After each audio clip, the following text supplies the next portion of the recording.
क्या पाया है?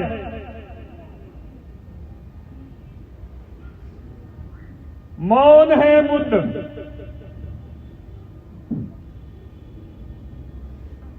हे पिताजी, मैंने कुछ नहीं पाया। हाँ, लेकिन एक बात है, मुझे कुछ नहीं मिला। एक बात है जो सबके अंदर मिला हुआ है, मेरा उससे मिलन हो गया है। मैं बुद्धि श्रेष्ठ हो गया हूं, मैं बुद्ध हो गया हूं।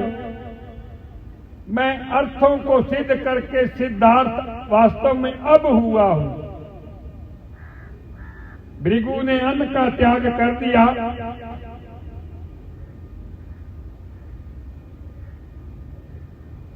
शरीर एकदम कशीन हो गया है। भृगु जी ने सोचा, सर्वशक्तिमान तो अन्न है। जो ऋषिवर ने कहा था, अन्न से ही शक्ति इसके अंदर और सब आकारों में, सत्ता तो अन्न से ही है। आकर के कहा, गुरुदेव, आज मुझे भगवान के रहस्य का पता चल गया है। मैंने भगवान को जान लिया है और पा लिया है। कहो सुत, हे शिष्य, हे पुत्र, तुमने भगवान को किस रूप में पाया है? हे ऋषिवर, हे पिताजी, हे गुरुदेव, अन्न ही भगवान है, मैंने पहचान लिया है।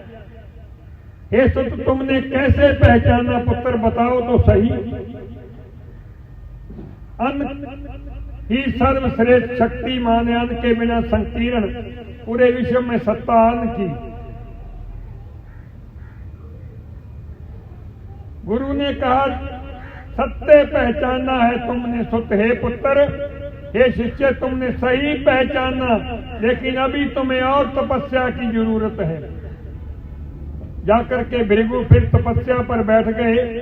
फिर विचार करने लगे, अन्न के त्यागने के बाद भी तो ये तो अभी चल ही रहा है। सर्वशक्तिमान तो प्राण है।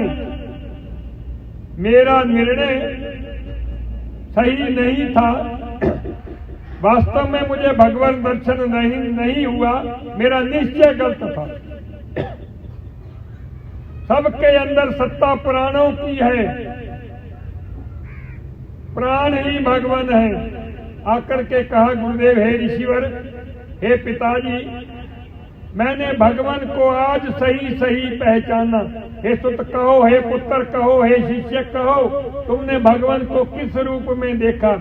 हे पिताजी, हे गुरुदेव, हे ऋषिवर, प्राण ही परमात्मा है।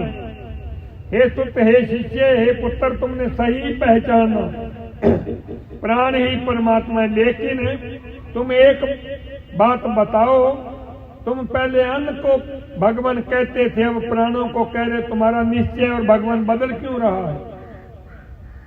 हे पिताजी, हे गुरुदेव, हे ऋषिवर, अनजाने के कारण, तुच्छ बुद्धि के कारण मेरी सोच छोटी थी। अब मैं सही पहचान पाया हूं। जाओ, अभी तुम्हें और तपस्या की आवश्यकता है। फिर विचार किया, प्राण चल रहे हैं, लेकिन प्राणों से कोई कार्य तो नहीं चलता। कार्य तो मन के अंदर संकल्प और विकल्प उठते हैं। मन की सत्ता से सब कार्य चलता है। पूरे विश्व के हर आकार में मन की सत्ता। तपस्या से उठ करके चल दिए। आकर के कहने लगे, हे गुरुदेव, हे पिताजी, हे ऋषिवर, मैं अब भगवान को सही सही पहचान पाया हूं। ये मन ही परमात्मा भगवान है। हे सुत, हे पुत्र, तुम्हारा निश्चय बार बार बदल क्यों रहा? भगवान क्यों बदल रहा है? तुम पहले अन्न को परमात्मा भगवान कह रहे थे, फिर प्राणों को अब मन को कह रहे हो। क्या कारण है ऐसे बोल रहे हो बार बार? तुम्हारा निश्चय, यकीन बदल रहा है भगवान के प्रति। हे पिताजी, तुच्छ बुद्धि के कारण, अनजाने के कारण, बचपने के कारण मैं आगे जल्दी में निर्णय जो कर पाया हूं वो सही नहीं। हे सुत, अभी तुम्हें और तपस्या की आवश्यकता है। भृगु जी फिर तपस्या पर बैठ गए हैं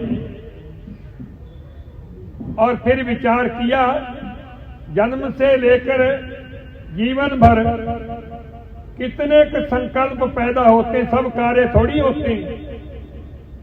हमने 5 काम करने हैं, जिस पर बुद्धि निश्चय करती है वही काम। पूरा परिवार कहता है ये काम करके आना, थोड़े में हाँ हाँ हाँ करूंगा, हाँ हाँ करता है, लेकिन करता वो है जिस पर बुद्धि निश्चय हमारी कर लेती। वो एक काम, परिवार वाले पूछते भी तुम एक काम करके आए, बाकी 4 क्यों नहीं किए?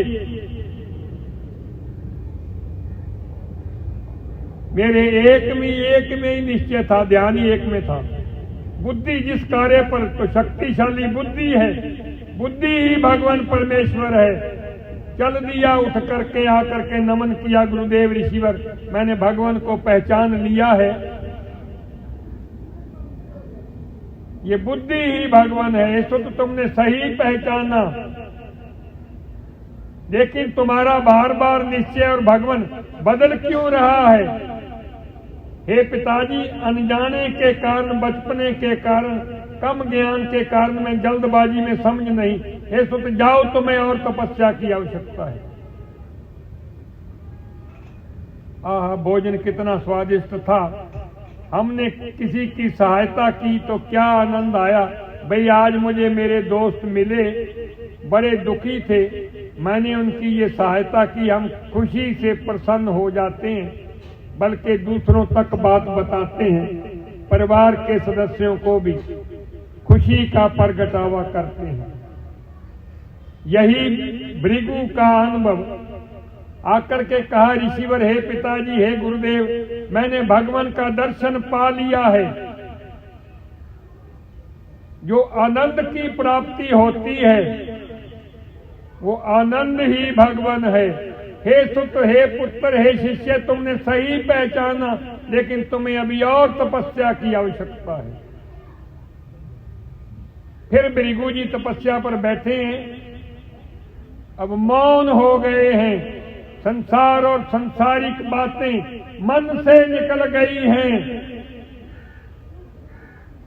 क्या कहें, कुछ कहा न जाए, कहने सुनने से परे की बात हो गई है। आकर के भृगु जी ने नमन किया और बैठ गए। ऋषिवर ने कहा, कहो भृगु, भगवान को किस रूप में देखा है? किस रूप में देखा है? किस रूप में देखा है? भृगु जी मौन, भृगु जी मौन। जीवन के अंदर एक ऐसा समय आता है, संसार और संसारिक बातें, सदगुरु गुलाब देव जी का ज्ञान और मानव जीवन का सार, एक ऐसा समय आता है, ये संसार और संसारिक बातें अलग हो जाती हैं, हम अलग हो जाते हैं, मौन हो जाते हैं, अंत प्रवेश कर जाते हैं, भगवान मिलन हो जाता है, भगत और भगवान एक हो जाता है। क्या कहें, कुछ कहा न जाए, फिर कहने सुनने की इच्छा नहीं। एक दिव्य आनंद की प्राप्ति, आओ उसका सूत्र जान करके हम सब मिल करके अपने भाग्य को संवार पाएं, भाग्य को संवार पाएं, भाग्य को संवार पाएं। यत की जड़, सूत्र सदगुरु गुलाब देव जी का फरमान। अगर हे परमात्मा के जिज्ञासु जनों, हे सुत, हे पुत्र, हे शिष्य, अगर आपने संकल्प कर लिया है भगवान दर्शन का, बस फिर यति का संकल्प जीवन भर एक ही संकल्प से जीवन निकाल देता है। ये संकल्प भगवान दर्शन का अगर आपने कर लिया है, इसको पूरा हमारी कृपा, ज्ञान और युक्ति से ही होगा। यत की जड़, यकीन का अमला। सतगुरु जो कहे सो कर, सतगुरु पर इतना यकीन, इतना निश्चय कि सतगुरु मुझे अब ही भगवान से जोड़ देंगे, अब ही भगवान से जोड़ देंगे, अब ही भगवान से जोड़ देंगे। इतना निश्चय सतगुरु के प्रति जब मनुष्य का हो जाता है, चंद ही सैकड़ों के अंदर संसार और संसारिक बातों से, संसारिक कर्मों से दूर हो जाता है, भगवान मिलन हो जाता है, मानव जीवन सफल हो जाता है। इति जीवनम शेष कुछ नहीं, यत की जड़ यकीन का अमला, शांति के फूल। अगर हम भगवान दर्शन चाहते हैं, शांत रूप तिनको जगत, सतगुरु गुलाब देव जी ने सूत्र फरमाया, पूरे विश्व में अशांति है, पूरे विश्व में अशांति है, पूरे समाज में अशांति है, हर घर में अशांति, कहीं अशांति नहीं है, हमारे अंत अशांति है। जब ज्ञान रूपी अमृत रस का पान कर लेते हैं, हमारे अंत अशांति दूर हो जाती है, अंत शांति आ जाती है। सतगुरु के द्वारा दी हुई दृष्टि से देखते हैं, हर आकार, हमें हर आकार के अंदर ऐसा लगता है हर कोई अपने अपने परिवार के अंदर शांति से जीवन व्यतीत कर रहा है। शांत रूप तिनको जगत जय उर शांत महंत, हमारे अंत शांति होगी, हर घर में हमें शांति दिखाई देगी, हर व्यक्ति के अंत शांति दिखाई देगी। हमारे अंत शांति है, हर कोई हमें अशांत दिखाई देगा, हर कोई हमें बुरी बातें कहने के लिए तैयार खड़ा है, हर कोई बुरी बातें कहने के लिए तैयार खड़ा है। सतगुरु गुलाब देव जी का फरमान, अंत शांति है तो क्या अनुभव कर पाएंगे? हर कोई शांति से बहन भाई बंधु की तरह हम सब से बर्ताव करने के लिए तैयार है, हम सब से बर्ताव करने के लिए तैयार। इति जीवनम शेष कुछ नहीं, कुछ नहीं, कुछ भी नहीं। शांत रूप तिनको जगत जय और शांत महंत, तिरबिद ताप जय और जर्त ते जग जर्त लहंत। भगवान दर्शन हो जाता है, हर ताप से, हर दुख से, हर कष्ट से दूर हो जाता है, एक दिव्य आनंद की प्राप्ति हो जाती है। ये मानव जीवन धरा पर आना सफल हो जाता है। ये जीवन के कार्य मैं इस जन्म में जीवन में करने की कोशिश,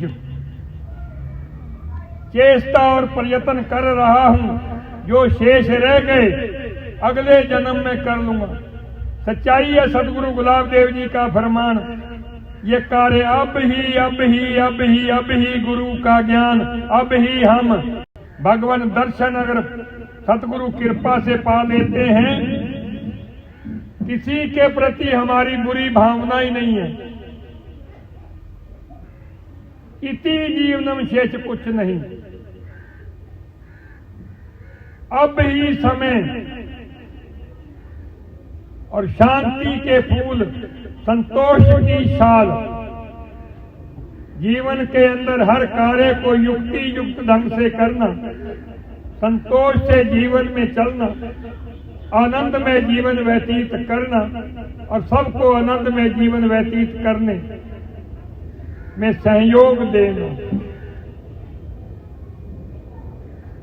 सम, ये चार मगज जैसे हम खाते हैं भाई, ये सूखे मेवे जो हैं ये इस देही के लिए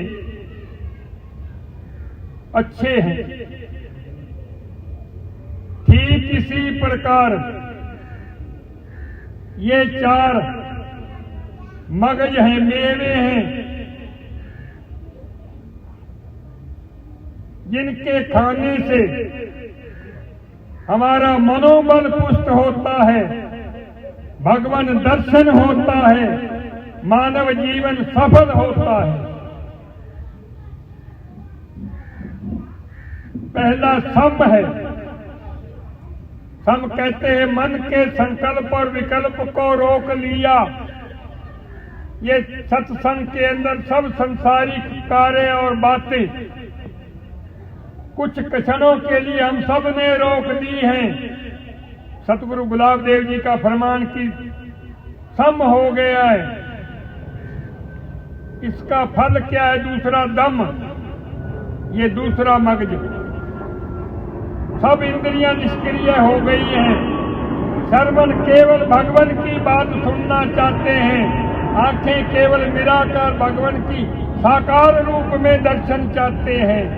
जीवा भगवान आत्मरस का अनुभव करना चाहती है। हाथ भगवान की अर्चना चाहते हैं। पैर चल करके भगवान निवास पर मंदिर में पहुंचे हैं। ये सब भावना, ये दम, इंद्रियां निष्क्रिय हो गई हैं। ये साकार संसार और साकार देही से भी हमारा नाता संकुचित होते चले जा रहे हैं। विराट से निराकार की ओर केंद्रित होते चले जा रहे हैं। जैसे ही पूर्ण रूप से निराकार ये आकार हमारा संकीर्ण हो जाएगा, भगवान मिलन हो जाएगा, भगत और भगवान एक स्वरूप हो जाएंगे। एक स्वरूप। सतगुरु का आशीर्वाद और भगवान मिलन और सतगुरु मिलन जब पुकार करता है तब मिलते हैं। पुकार से पुकार।